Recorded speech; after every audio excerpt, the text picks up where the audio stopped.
So what was the relationship with you and your dad though? Like you said that he taught you about music and you learned that love from him?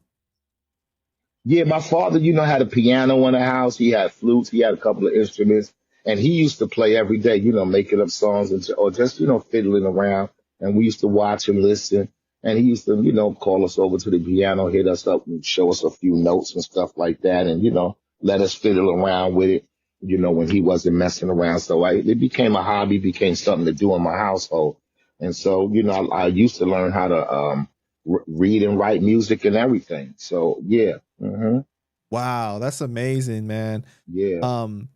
What was the relationship with your mom? Were you like really close with your mom?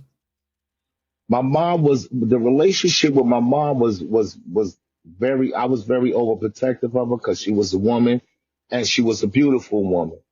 And, she would get a lot of head turning in the streets and things of that nature. So me as a little kid, walking down the street with my moms, I would see, cats whistling at her or turning. And, I'm looking I'm looking at like, what you looking at my mom's like that for, man? Yo, and my mom's, come on, boy, get your behind over here. Right. So yeah, I was overprotective, but I love my mom to death. She was a great woman. She cooked.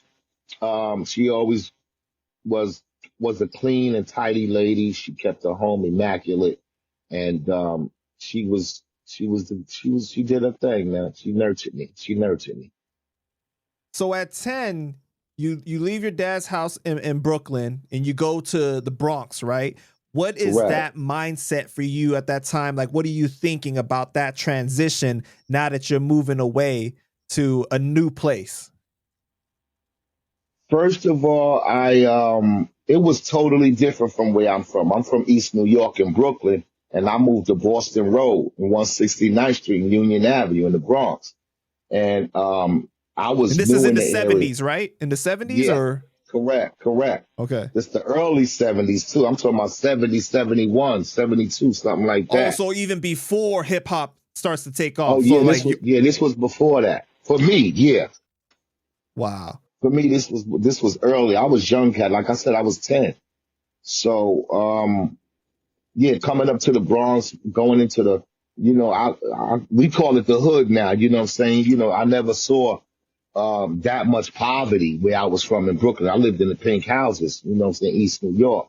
And, I didn't even know what poverty really was because I was sheltered by the projects and all of that stuff. But going to the Bronx, I quickly became aware of a whole nother lifestyle that was occurring I had no knowledge of. Was the Bronx on fire at this time, or was that the 60s? No, the Bronx was going through a lot of abandoned buildings, a lot of fires, and in fact, it had a bad reputation at that time. I remember my family members in Brooklyn, they never came to the Bronx to visit us or anything. If I had to see my family, I would have to go to Brooklyn to visit them. They was terrified to come to the Bronx. But I had been growing up there for a while, so I adapted to it. It was home to me. I loved it. I didn't even want to go back to Brooklyn once I hit the Bronx. Wow. Mm-hmm. Man, Real talk.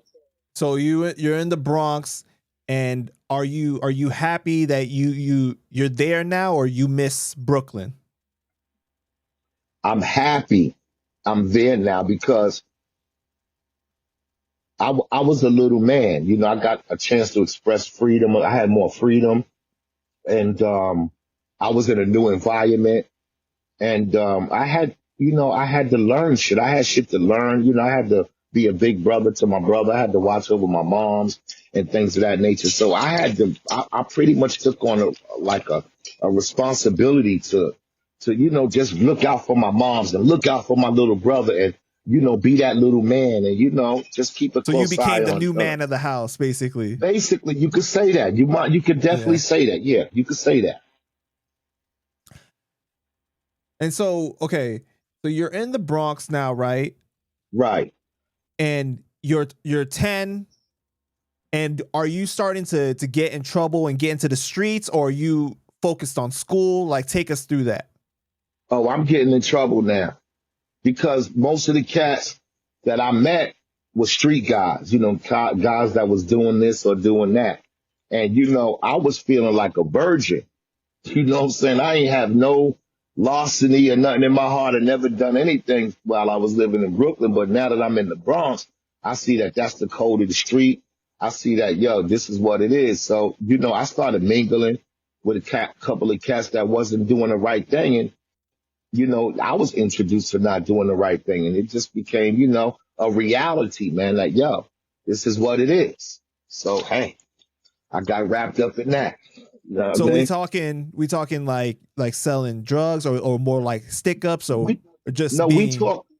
we talk about like thinking like that. First of all, I had to adjust to that lifestyle in my mind. I had to this was a whole new philosophy. I had to sit back and study this and watch people and learn that, hey, you're not in Brooklyn anymore.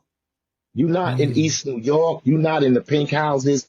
You want a whole nother thing. You don't live in the projects. You live in an apartment building now. There's people on the corner drinking wine and it's like I saw it was so much to capture. And then again, I was in that protection mode with my moms and my brothers. So, I knew that I had to be hard. I knew I couldn't take no shorts. I couldn't be walking around with a smile on my face. So I had to learn these things quick that, yo, man, it's you got to survive out here, man. This Would you ain't no say game. would you say it's a fair assessment to say that it's almost like your innocence was snatched from you at that time then? Wow. It's funny you said that because I say this to my children every day. Not every day, but when it's necessary. I say to them, you know what, man? I never had a birthday. Y'all all have birthdays I got a birthday that occurs in my house probably once a month because I got 11 children and it's always somebody's birthday. Every month there's somebody's birthday and we got to accommodate that. But me growing up, I never had a birthday cake, never had a birthday. So, I always remind my children that, man, y'all having it way better than me and your mother did when we was growing up. Y'all got birthdays and TVs and cartoons and places. I had none of that. None of that. So in a way, I'm proud of myself that I was able to achieve that with my children.